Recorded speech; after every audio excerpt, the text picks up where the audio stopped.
All right, I meant to mention on Wednesday night, and I completely forgot, we have the printouts on the table on the back. That's for our Wednesday night class. That's the excerpts from Mind Your Faith that we looked at concerning the manuscript copies and so forth that Doy Moyer wrote, and also the notes that I read from Luke Matthews, who compiled some notes as well and some tables and so forth, some excerpts from his notes as well. So all those are printed out on the back table to insert into those of you who have folders, to insert to your folders. Also, I've updated the extra folders that we have. If anybody hasn't gotten notes yet and you want some, you can get those, and those are up to date with everything we've printed out so far. And also, I thought they were going to be here Monday, last Monday, but apparently they're running a week behind. But we did order some copies of Mind Your Faith, the book, because we had some individuals who expressed some interest in having a copy of that book. So we did order a few copies, and so as soon as they get in, I'll let everybody know, and anybody who wants a copy can have one. All right. Okay, so we are in Ecclesiastes chapter 10. Last week we got as far as verses 13 and 14. Ecclesiastes chapter 10, verses 13 and 14. Solomon, once again, discussing wisdom and the foolish. In particular, he's it kind of in a certain segment of the application of wisdom, the practical application of wisdom. It's very much like what we would read in Proverbs. These are ways in which the fool acts and lives, and this is the way that the wise acts and lives. And so he wants to make it clear that we don't fall into the trap of the foolish. And he makes mention there in verse 12, the words of a wise man's mouth are gracious, but the lips of a fool will swallow him up. And of course, we talked about, when you boil it down, the words of a wise man are humble, ultimately. Okay, the words of a wise man thinks about others. They don't seek to exalt himself. And of course, to combine this with what we looked at on Wednesday night in our invitation, the concept of wisdom that Doug brought out was the recognition that we are to show by our actions wisdom. We shouldn't have to prove it or prove it by words or try to say, hey, everybody look at me, I'm wise. That goes contrary to the concept of wisdom. And this goes hand in hand with what James says in James chapter 3. And so the lips of a fool, they're constantly saying things, but it's just fluff. There's no substance, there's nothing to back it up, there's no actions to follow the words. And certainly the lips of the fool goes hand in hand with exalting himself, okay, and trying to lift himself up above others. The words of his mouth, verse 13, begin with foolishness, and the end of his talk is raving madness. As we ended last class, we talked about verse 13, especially with regard to the more a fool makes claims, especially in the face of facts and evidence and actions to the contrary. It seems as though the more worked up he's going to get, the more he might try to double down and defend himself and kind of have this fake indignation. There's my word. This fake, I was going to say indigestion. This fake indignation. Verse 13. And so a lot of times that's what you have from individuals who all they do is say stuff, but they don't actually back it up with their actions. And so as we ended last class, I asked everybody to kind of be thinking about verse 14. A fool also multiplies words. No man knows what is to be. Who can tell him what will be after him? And so in the midst of all these multitudes of words that the fool utters, what's one specific aspect that Solomon warns regarding the fool and what he discusses and what he talks about that we have to be very careful? What is it that do you think the fools are saying when Solomon applies the foolish words of verse 14? No man knows what is to be. Who can tell him what will be after him? And yet he's specifically applying that to the fool multiplying words. And certainly on the heels of verse 13, it fits right in with our discussions of he talks and he talks and he talks, and there's no substance there. But what other specific application can we gain from what Solomon says? What aspect of wisdom is he tying in from chapter 8 and chapter 9 here towards the end of chapter 10? The involvement is death. Yeah. That's the circle. Yeah. Remember at the end of chapter 8, he recognized that the more you look at this and the more you study it and the more you try to understand it, the more you realize that you can't. Okay, and it's within that and into chapter 9 that he addresses man's nature. Okay, he addresses the fact that all men die, whether they're fool or wise, it doesn't make any difference.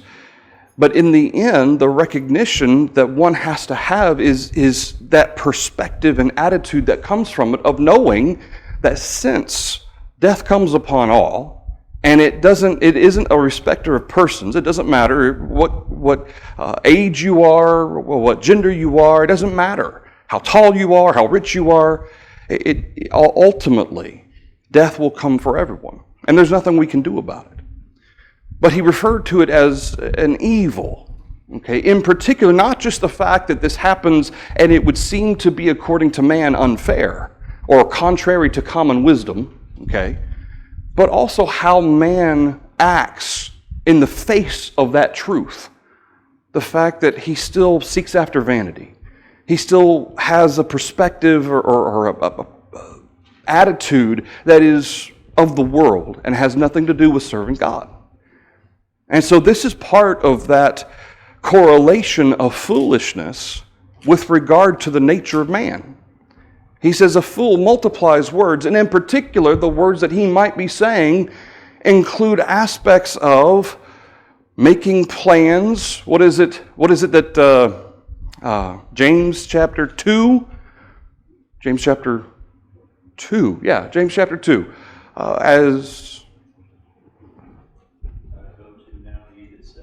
Thank you. Yes.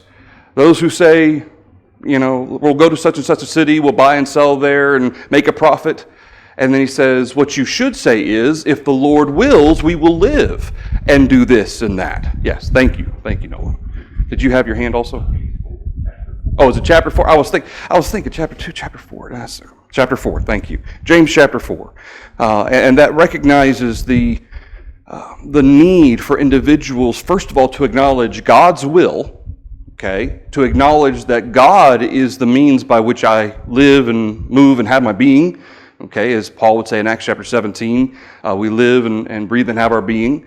And so here in verse 14, a fool multiplies words, and he takes for granted, okay, that tomorrow will be here. And to that end, he in many ways trusts in himself, and he kind of seeks to put all of his eggs, so to speak, in the basket of this life.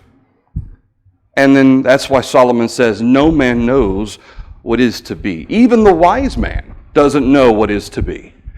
And that's one of the emphasizing, or the kind of the connections from chapter 8 and chapter 9 to here, is the recognition that even Solomon understood.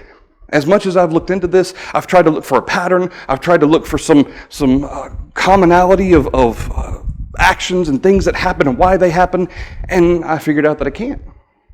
Because only God knows how these things all work together and what the kind of the purpose of all things is. And in the end, I have to accept that. Well, no man knows what is to be, even the wise man. But the difference is the wise man accepts that truth and then relies on God instead of relying on the nature of the world, on the idea that all things have continued as they always have been, 2 Peter chapter 3. Where is the promise of his coming? Okay, everything continues as it was from creation. Who can tell him what will be after him? Well, no one except God. And yet the fool tends to count on his ability or his trust in what is to come and making assumptions and putting trust in things that there's no way he can know for sure. Thoughts or comments through verse 14? Yes, sir. I know briefly in Luke 12, the parable of the rich fool, as he's called, that's exactly what he does, is he says, this is what's going to happen in the future. Yeah. God calls him a fool. Yeah. He says, this night your soul's going to be required. That's right. Yeah. Yeah, absolutely. And he tore down his barns to build bigger barns so he could keep stockpiling, and yeah, God says your soul will be required of you. And that recognition of trusting in himself, trusting in these riches that he just accumulates, and making assumptions on the future, that's certainly part and parcel of what James warns about in James chapter 4. And that's certainly important to recognize. Listen, if the Lord wills, you'll live, first of all. And because if it's the Lord's will and I'll live, then I'll be able to do these things. And a lot of times we say it, and I think it becomes second nature, and that's a good thing. I'm not saying it shouldn't be, but also remember in saying it, why we say it, okay? Lord willing. Okay, we often say that, and that's good. We should say it. I think that's a good thing to say, but don't get to a point where it becomes something to say. But that there's a reason why we say it, Lord willing, because it really is, if the Lord wills, this will be our plan. This is what we'll do. Anything else through verse 14? Verse 15. The labor of fools wearies them, for they do not even know how to go to the city. What? What's he mean? The labor of fools wearies them. Well, I thought labor wearies everybody. I mean, labor is labor. It's work. It makes you tired. So why is he specifically referring to the labor of fools? Huh? They don't know why they're doing it. They don't know what they're doing most of the time. Okay? They're just going around. They kind of go around, kind of chase their tail. Okay, and generally speaking, the attitude of someone, the way Solomon has related the fools throughout these last several chapters especially, are they types of individuals who really want to work? Not really. Not really. The labor of fools, he's speaking as much, not just about the nature of what they're doing, but the attitude with which they're doing it, or not, as the case may be. They don't really want to be involved in it. They don't really put their heart into it. We read earlier about what Solomon, whatever your hands finds to do it with all your might. Okay, but the fool doesn't. The fool only does what he has to kind of get by. And the labor of fools, because they work so hard to avoid what they don't want to do. And they work so hard to kind of justify to themselves why they don't do this or why they're only going to do this so much. The labor of fools wearies them. In the end, all they do is just kind of, like I said, just kind of waste their energy, and they're not focusing themselves. But then he says, for they do not even know how to go to the city. What does that mean? They don't know how to go to the city.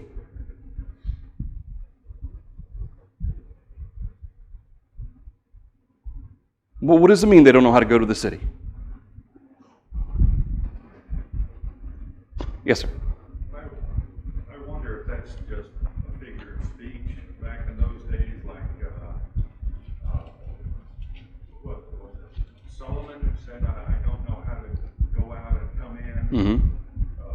Just one of those kind of expressions of that day. How to go to the city, how to do your business, how to Right. take care of things. Right. They don't even know that. They can't get anything done. Their labor just wears them out. Because, like you said, chasing their tails. Right. Yeah, I think you're exactly right, because the idea of gathering up harvest, of taking it to the city, of doing this and that concept of they don't even know how to do that.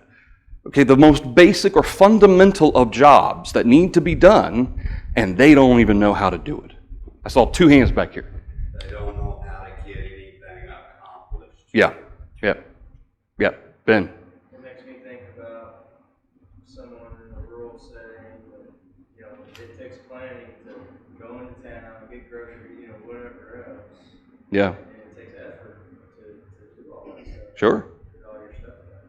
Sure. Well, and those who raise cattle and those who are farmers, it takes a lot of logistical work to get everything together, to put it into, first of all, to plant it, to harvest it, and then take it where it needs to go to be sold, and all that. It takes effort and it takes commitment.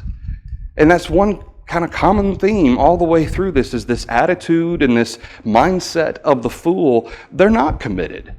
It's really the easiest way out. Whatever they can do to get away with, the easiest thing to do, that's what they're going to do. And sometimes they put so much effort in trying to do the least amount that they could do, they could use that same amount of energy and just done what they needed to do with their full commitment, and it would have been the same thing. And yet they just kind of just spin around, and nothing ever happens. Yeah. Anything else to verse 15? So, what's the connection between verse 14 and verse 15? Verse 14, in particular, the application of Solomon dealing with how the fool tends to trust in tomorrow. He makes assumptions, he trusts in himself, he just assumes that everything will be the same, and there's no perspective of appreciation of the fact that life is brief and that we need to make the most of it. What's the connection between verse 14 and 15 then? What's the application that Solomon's specifically wanting the wise readers to acknowledge here in verse 15? Is he just making a kind of a random observation about the labor of the fool? Take care of what we need to take care of today. Okay, take care of what you need to take care of today, because you might not be here tomorrow to take care of it. Okay? You need to make sure, and this kind of goes back to committing yourself to something. Whatever your hands find to do, do it with all your might, instead of just wasting your time.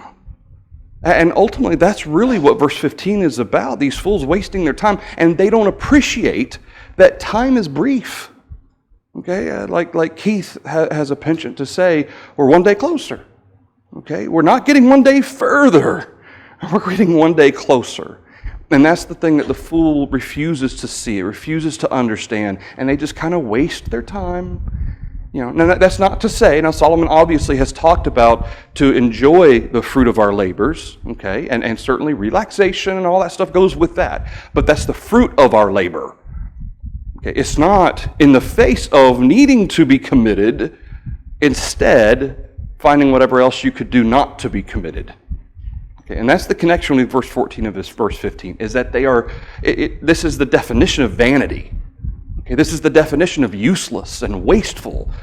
They're not doing anything. They're not profiting anybody or themselves. They're not committing to anything. They're just kind of aimless, is the idea. Yes, ma'am. Two things come to mind for me.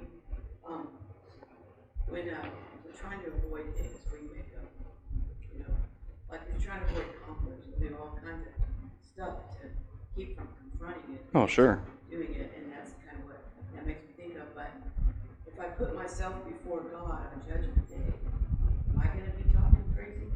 Am I going to be using words that don't mean it? Am I going to be making up excuses? Yeah. Are my labors here wearing me? They'll be wearing me before the Father if I haven't. You know what I'm saying? Yeah.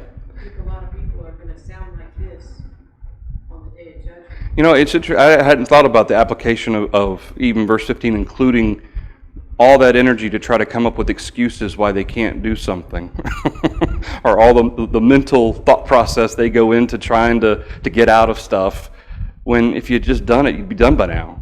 I tell my kids that sometimes. If you just do it, you'd be done already. Instead all day you're grounded because you haven't got your room clean. You could have just gotten it done in like 30 minutes. But that doesn't quite correlate. I saw a hand somewhere. Yes, sir. It's been a time for that. Going through school and that kind of stuff, there's people that always try to cheat on homework, any of that kind of stuff. And they spend all this extra energy, like you're saying, and all they have to do is just learn it. Spend half the time and half the effort. Yeah, absolutely. And some of it has to do with the desire to feel free, I think, in a lot of ways. I think the fool doesn't want to be tied down. He doesn't want to be committed to something. He wants to have his options open. He wants to be able to do what he wants. But unfortunately, when you have that type of scenario where an individual refuses to commit to anything, nothing ever gets done. Nothing ever happens. And he just kind of does donuts out in the field. That's it. That's all he does. Anything else through verse 15? All right. Verse 16.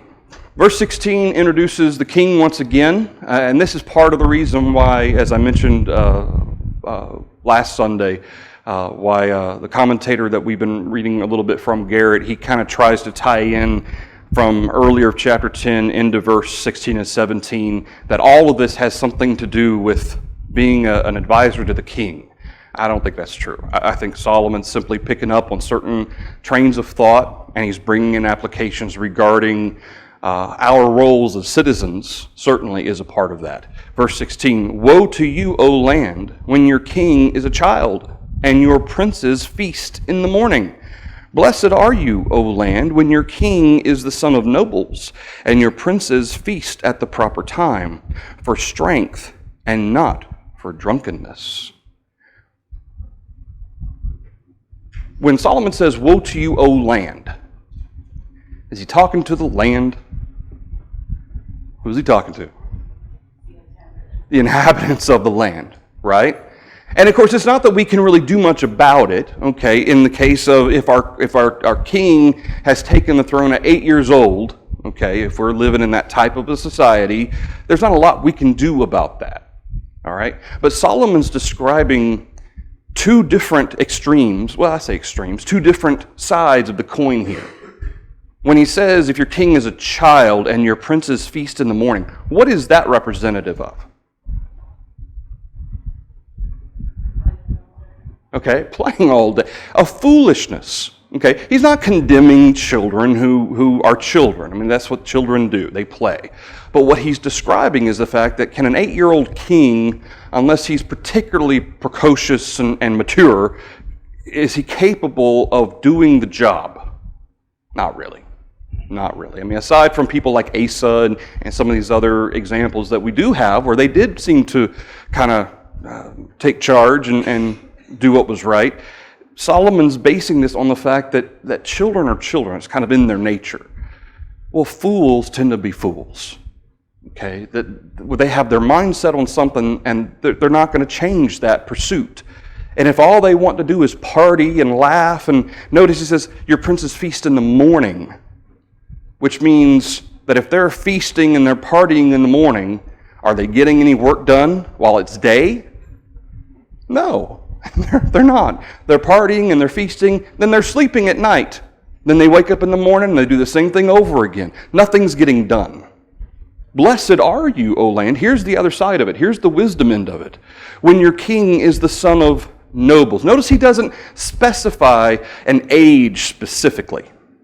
He doesn't say a child or a young person or even a teenager or anything like that. He doesn't say that. He says, when your king is the son of nobles and your princes feast at the proper time. What does that suggest about the nature of the son of nobles? Even if he is on the younger side. They have been raised to understand what their role is. Yeah, the son of nobles. That these are individuals who understand their role, they understand responsibility, and not to say that they don't allow children to be children, but they raise their children with an understanding that you have responsibilities. And this is what Solomon's emphasizing, is the fact that we are, as inhabitants of a land, he says, when your king is a son of nobles, that means there's a sense of responsibility. There's a sense that I need to make sure I'm taking care of my people, and I'm taking care of the business involved. And the princes of the court, who are there to help the king, they feast at the proper time, not in the morning, partying all day and sleeping all night, for strength and not for drunkenness. Notice what the purpose of the feasting is, too. It's not partying just kind of throwing caution to the wind and wantonness and all this stuff. They feast for strength. Because what's their focus? Is their focus on living it up? Or is their focus on doing good for their country, for their land, for their king? That's what their focus is. It's a sense of responsibility, a sense of I guess you could say a certain gravity, a seriousness. Not that we can't have fun and we can't enjoy ourselves, but there always needs to be a sense of severity, of knowing that there's something more important to our lives than just having fun. And that's one of the big differences between the fool and the wise, is that the wise have that sense of severity. They have that sense of gravity, of seriousness. Okay, yeah.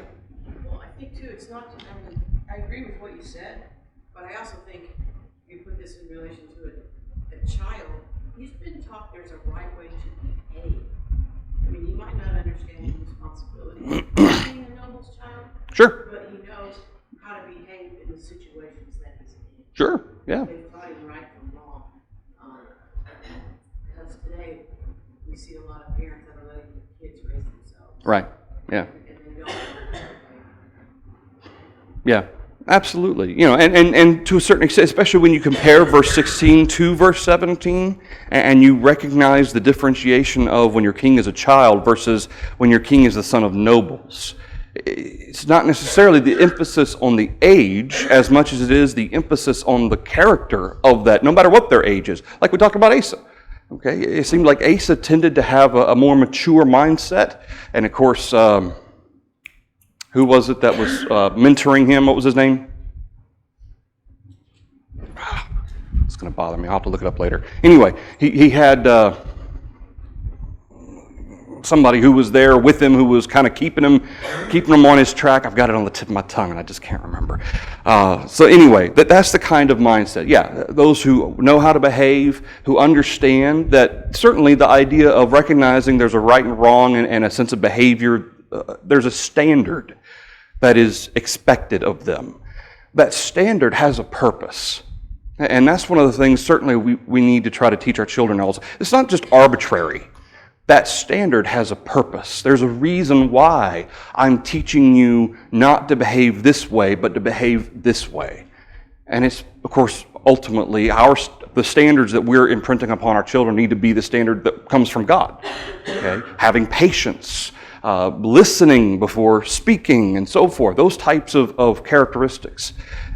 And that's part of what the princes feasting in the morning, they're feasting for drunkenness. They're feasting to have fun. They don't care about their responsibilities. They don't care about proper behavior. And that's what's on the other side of this. These individuals, these officers of the court and princes, they feast for strength. They still understand their role, and they have restraint. They have self-control, as opposed to the fool who doesn't, because that's all he lives for, is to party. Nothing else seems to matter. Anything else in verse 17? Verse 18. Because of laziness the building decays, and through idleness of hands the house leaks. A feast is made for laughter, and wine makes merry, but money answers everything. All right, so let's split it up. Verse 18. And this is an oft-quoted passage, or at least referenced passage. Because of laziness, the building decays. Through idleness of hands, the house leaks. What does that mean? You gotta stay busy taking care of everything. I mean, of relationships, physical dwellings, everything needs tending. If you're too lazy to tend what needs tending, it will decay, become destroyed. Okay. So they have to keep up with certain things. What's another word for that? Maintenance, right? We sometimes use the word maintenance. We need to maintain certain things. One of the differences between the fool and the wise is that the wise is proactive, whereas the fool tends to be sluggishly reactive. Okay? He tends to be sluggishly, everything's fine until the ceiling starts leaking. Well, then you've got a problem. You go up, look at it, whatnot. As opposed to just going through and checking. Let's see how things are. Let's see how things look. Checking the status of this, getting a termite inspection and all that good stuff. Okay, just to make sure everything's okay. And if there's a problem, we can catch it and we can take care of it and we can, do this and do that. The idea of maintenance carries with it a sense of continued responsibility or of continued diligence, might be a better way to say it. Okay, a concept of diligence suggests this continual watchfulness, okay, this continual willingness to take care of things, even though it's not pressing. Yeah, I could probably get away with waiting a few months to do this, but I want to take care of it now so that it doesn't become a problem in a few months. I don't want it to get to that point. The wise are proactive, and they take care of those things ahead of time, as opposed to waiting until something breaks and then reacting. Yes, ma'am. This applies to our spiritual house. Sure, absolutely. You could say we've been having lessons on the elders, and they need to be proactive in that. But in our own personal spiritual house that we're building on a rock and not sand, Right. when the kids versus, we need to not neglect our own spiritual well-being because we'd rather go eat with friends or watch a TV show. And this is direct application to Oh, sure. our spiritual well-being. If we wait until there's a chink in the armor, we've waited too long. You keep up with the armor, you polish it, you make sure all the pieces are there and nothing's starting to bend or to break or to crack.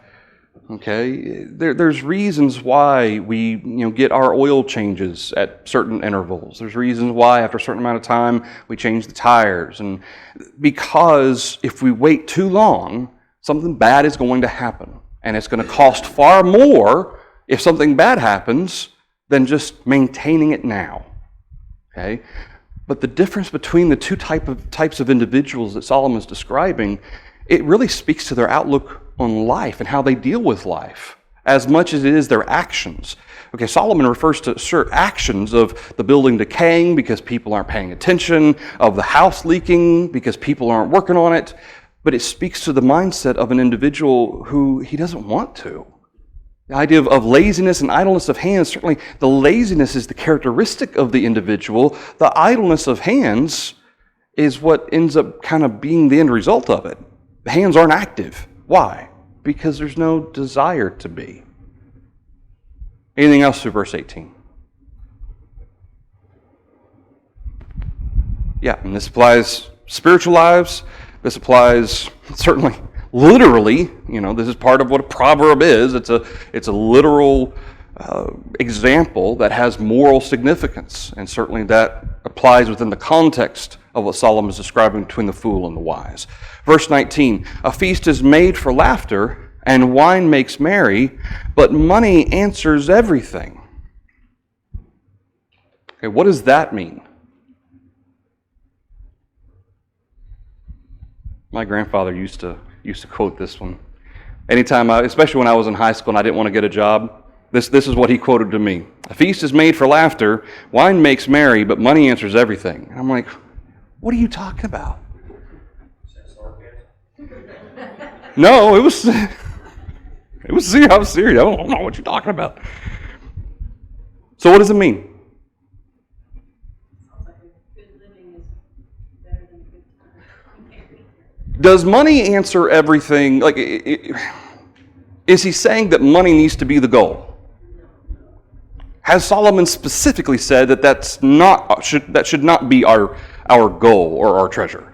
He's already made the case over the previous 9 chapters that, listen, this life is not about what we can accumulate. This isn't about how much money we have in our bank accounts. That's not what this is about.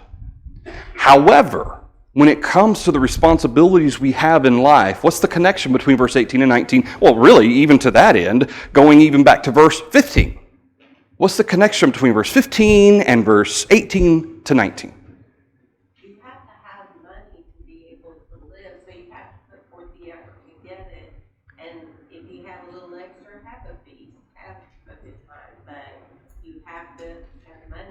you have to be able to survive. You have to take care of your responsibilities. You have to pay your bills. And it kind of speaks to a certain aspect of, has there always been to a certain extent, an economy, so to speak? Has man always understood that there's certain value to this thing compared to this thing, and whether they're trading things or there's a common sense of what is represented by the idea of money, the idea of value? Has that always existed? Yes, it has. Okay, it's always existed, and to a certain extent, the need to be able to do some work, to commit ourselves to it in order to support ourselves and our families has always been needed. It's always been required. But did they have people who didn't want to work even back in Solomon's time? Yeah, they did. And of course, one of the big concerns in our society right now is millennials, and especially Generation Z, I think they're calling it, don't really want to work. Okay? They prefer to kind of live at home and just kind of stay there and just play games and just enjoy themselves. I'm not speaking generally, obviously.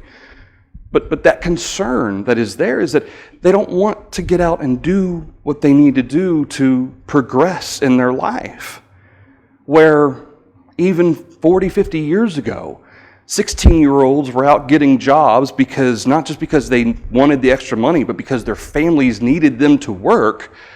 Now we've got 30 and 35-year-olds sometimes who don't want to work. Okay, it's not that they can't, they just don't want to. And that is not new. I mean, sometimes we may feel like it is, but it's not new. There have always been these struggles in any society. People who, again, all they want to do is feast and drink wine, but they don't want to work. They want to have fun, but they don't want to work. And that's ultimately what Solomon is talking about in verse 19 is, but money answers everything. You must be able to take care of yourself. You have to have a sense of seriousness, of gravity, of understanding your responsibilities, because if you don't, you're not going to survive. Well, of course, in our society, we'll call mom and dad, okay, or grandma and grandpa. Yeah, that's what we'll do instead of not surviving, because they'll take care of us, and I mean, they're your kids, they're your grandkids, you feel like you should. But in some ways, there comes a point where you're doing more harm than good by letting them have to live on their own and survive to a certain extent. Our government's the same way. You have to do too much government. It would take a better stand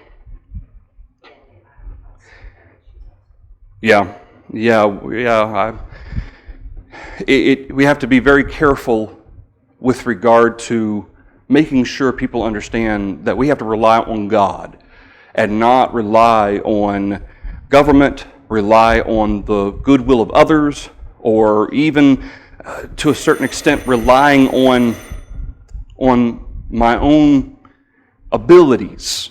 Okay, because your abilities may be here one day, but tomorrow something may happen and your abilities may be gone. Okay, for whatever reason. And you can't do your job anymore. Then what are you going to do? Okay? And that's why trusting in God and making sure our focus is on serving Him, let everything else, if you're focused on serving Him and you have the mind of one who is wise, as Solomon is describing, you're going to have that sense of responsibility. You're going to have that sense of understanding, I need to take care of my jobs and do what I need to do. Anything else through verse 19?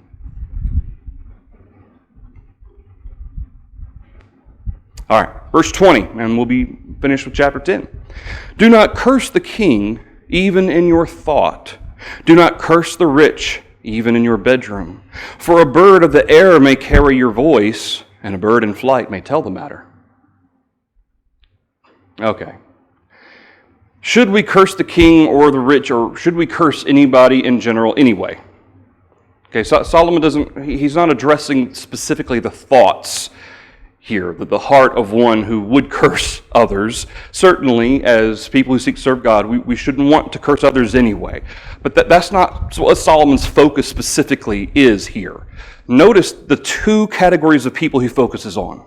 What are they? king, people who have authority, and people who are rich. And generally, those two typically go hand in hand. Okay? Affluence, or the idea of for lack of a better word, a sense of power. Because money and positions of authority generally, and this is not just our society, this is every society that's ever been. People who have money or are in positions of power, they all have a tendency to have this influence, okay, this sense of authority.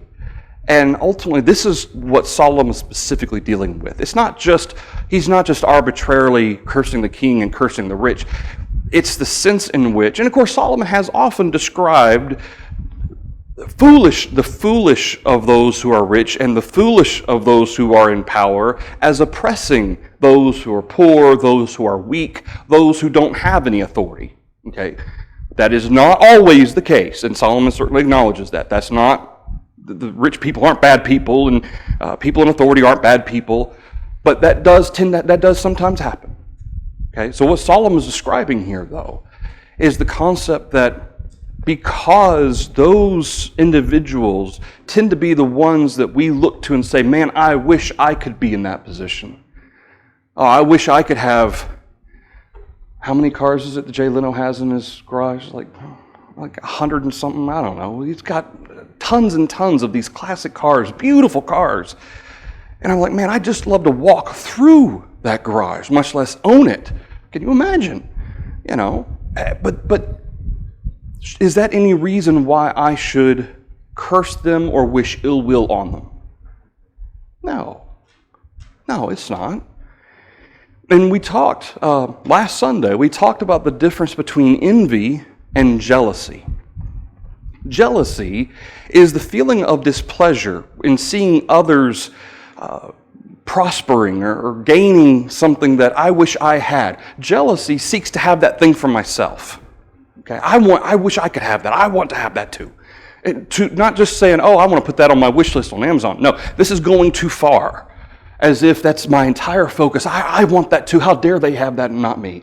Whereas envy, it's that same feeling of displeasure, but it has gone to the point where I hope they lose it. Okay, I hope that they wreck that brand new car.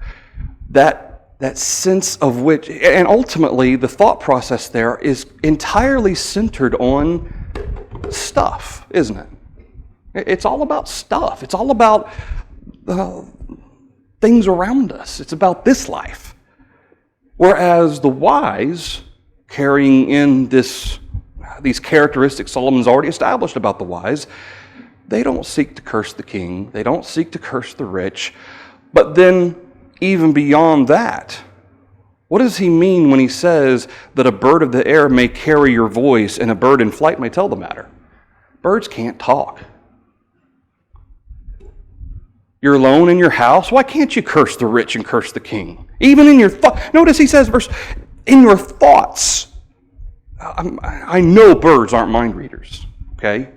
How in the world are they going to know and go tell the king that I was cursing him in my head? Sorry? It's going to be found out, right?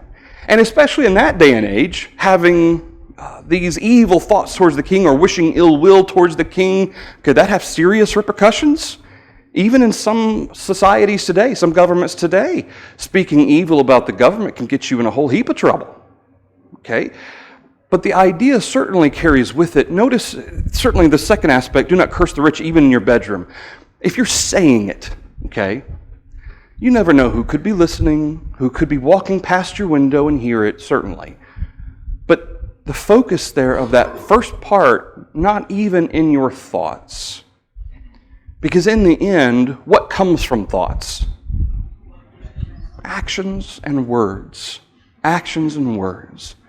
And how we talk about the king or the rich or other people, ultimately, if we're envious or jealous or have hatred towards them, or we hold something against them for some reason, is it going to come out in the way we treat others?